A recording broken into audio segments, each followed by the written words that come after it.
Hey, we're talking about combine contemplations at Garrett Land and Cattle. It looks like there's going to be a big switch in the type of soybeans they plant come 2024.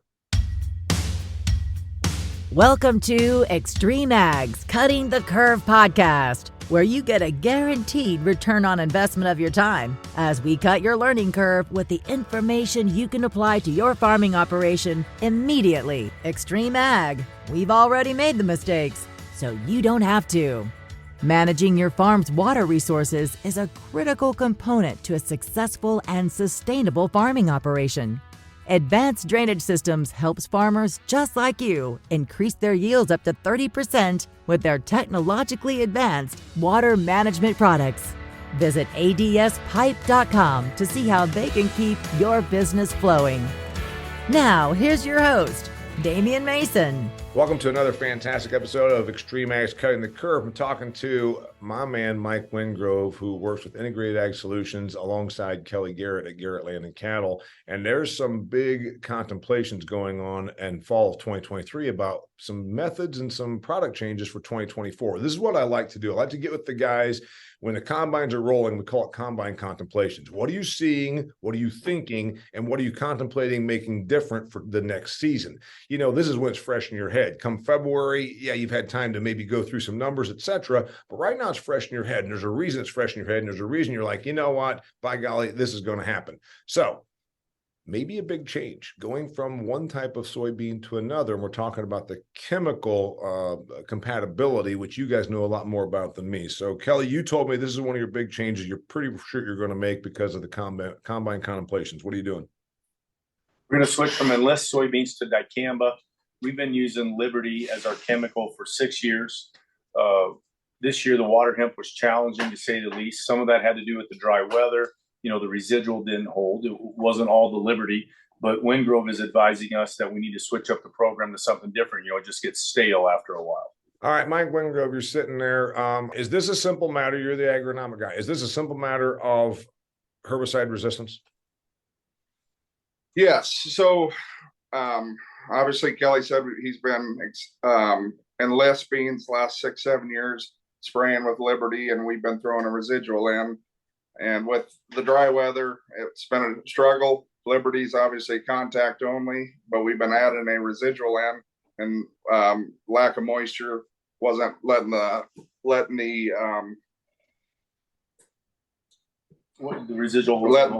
residual activate and hold.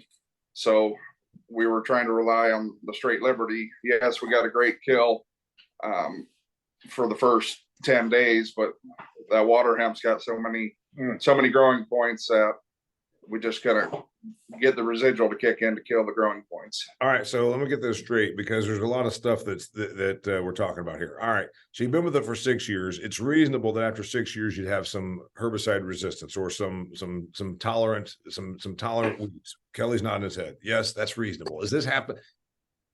Do we have tolerant weeds of Roundup within 6 years? We really didn't, or did we? I don't think the Roundup within 6 years, it took longer, but that's the problem with Roundup now. That's probably the reason Dicamba came out. There's some Roundup resistant stuff now as well. You know, diseases in people, in cattle, weeds in plants. You know, it's just evolution. Things are going to figure out how to beat the system. Yeah, there's no question. Okay, so I didn't know this. So the Liberty is a contact only. So speaking of Roundup, it only kills what it sticks to. Yep. Liberty and Roundup are work the same way. Contact. It has zero residual in the soil. So to get past the resistance you're starting to see in year 6, Wingrove, you said you started sticking in a spiker in the herbicide mix that had residual in the soil, and it still didn't do enough? Yeah, we were just so dry. We never had the moisture to activate it. You know, a lot of those residuals take a certain amount of rain. Different products have different requirements, I guess. And when we applied them, we just did not get the moisture to activate the chemistry. All right, I want to go to the chemistry, and then we'll talk about the decision. On the chemistry, going to dicamba, this is something that I've been hearing about. You know, I get around a lot of ag circles. There's been, I think, since the second year of dicamba being a product, then there was people griping about dicamba. What's the concern? It's volatile. Is it the new version of Banville, which you talk about in the 80s and 90s? It picks up and blows a township over and kills somebody's stuff. You're 100% right on everything you said. That's what everybody worries about. Okay, so how are you going to manage that, or can you? When dicamba first came out, people were quite worried about what you just said, and we have never gone to it because I was worried about that as well. But now, so many people are spraying dicamba products, different products like around that I feel that I almost need to switch to dicamba just for a defensive reason, because it's drifting from other places. And it has caused arguments and things like that. I've never been involved with one, but you always hear about, well, somebody killed me with dicamba drift, things like that. But you can't even prove where it came from, because it could come from anywhere. It can come from so many miles away. I like it. Basically, it's kind of like in the old days. If you're going to smoke weed, do it at a dead concert, because nobody's going to be able to find where the weed smoke is coming from at a Grateful Dead concert. By the way, there was a Banville situation just up the road here for me, so I'm a little bit familiar with this. Answer me this. Aside from that part of it, which has some environmental people going crazy, but from a defensive standpoint, if everybody's using the stuff around you, that means that now you're not going to have something that's dicamba intolerant getting whacked by dicamba. But then do you think that we're going to face this same thing in 3 or 4 or 5 years, that we have a herbicide resistance thing with dicamba? Very potentially we could. Yes, because everybody's using it. This is a great analogy. If you can't beat them, join them. We're finally joining them. And you're right. In 6 years or 5 years or 7 or whatever, it could be just like the Roundup. And hopefully, by that time, the seed companies, they're making all these flex beans, Enlist flex, Extendiflex.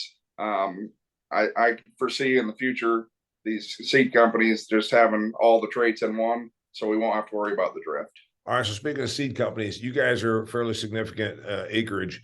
If a seed dealer loses somebody that's got 50 acres, big deal. If they lose your acres, when somebody hears what you just announced to me via the Cutting the Curve podcast, there's going to be a lot of people chasing you to try and make you reverse this decision. Your decision is not fully made yet. Would anything make you not stick with this new idea you're going to switch?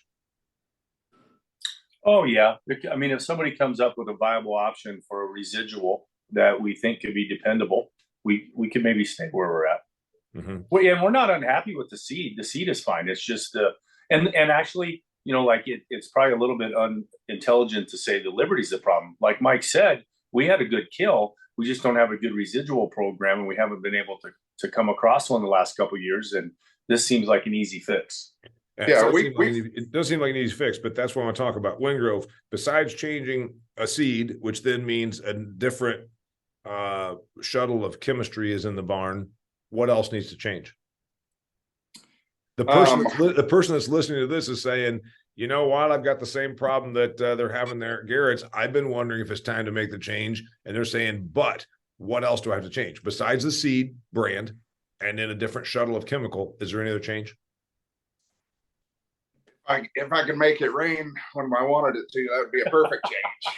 Yeah. Besides the weather, which you can't, is there a compatibility thing? When I start rolling around with dicamba, does it change every other practice or every other product I use in my mix, or is it all the same?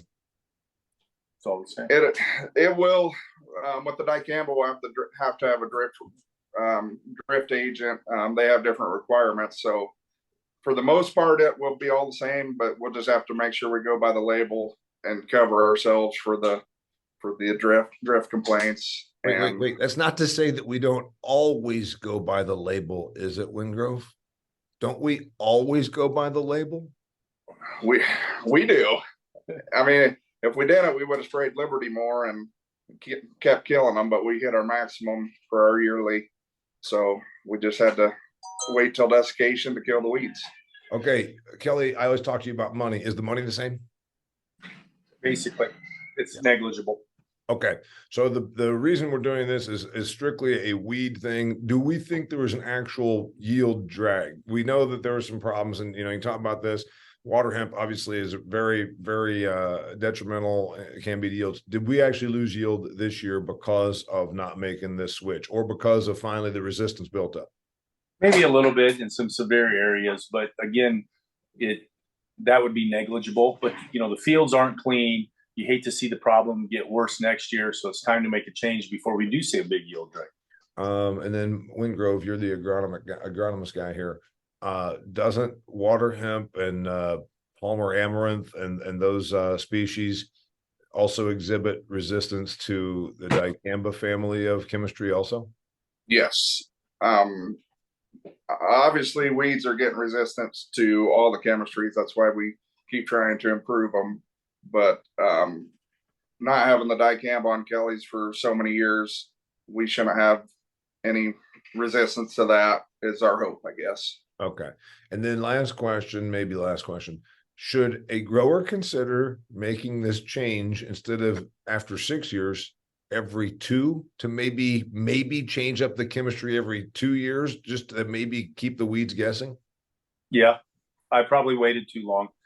Wingrove, to Wingrove's credit, he talked about this a year or two ago, but I was resistant because everything was working okay.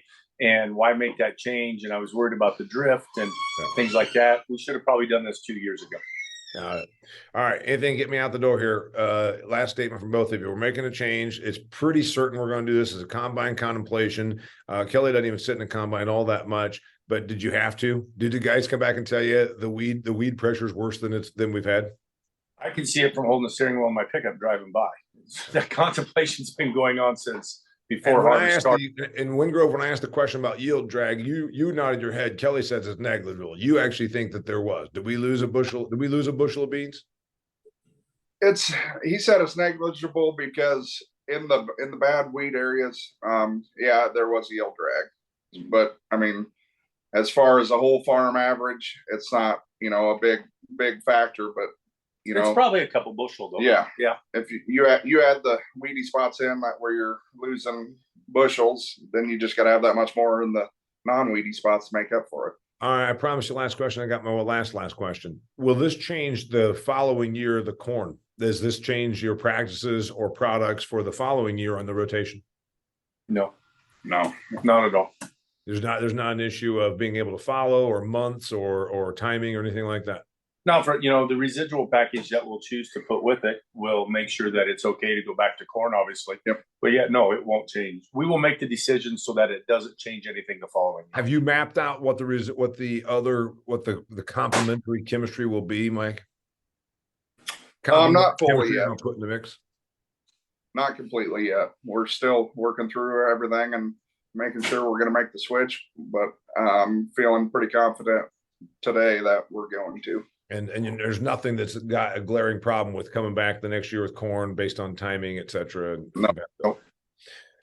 Awesome. All right. This is a big contemplation because you know what? You're talking about a lot of acres that are getting switched. You're talking about changing your seed supplier, which sometimes that doesn't always happen seamlessly because there's a relationship with the seed supplier. We're also talking about bringing in new chemistry and then also changing your practices and changing the mixes. So that's why we're doing this combine contemplations. Mike Wingrove, Integrated Ag Solutions. He's always a reluctant guest. In case you're listening to this and you're like, what's wrong with Wingrove? He seems nervous. He's like one of those people that you heard about. He'd rather die than do public speaking, but we're bringing him out of his shell very, very successfully, I should add. Thank you, Kelly Garrett, for the information. We got another combine. If you like this episode, we're doing combine contemplations with everybody. Year of end of year, harvest time, things they're seeing, thinking, and doing. And then if you like this, share it with somebody that can benefit from it, and check out another one. Until next time, I'm Damian Mason with Extreme Ag Cutting the Curve. That's a wrap for this episode of Cutting the Curve, but there's plenty more. Check out extremeag.farm, where you can find past episodes, instructional videos, and articles to help you squeeze more profit out of your farm. Cutting the Curve is brought to you by Advanced Drainage Systems, the leader in agriculture water management solutions.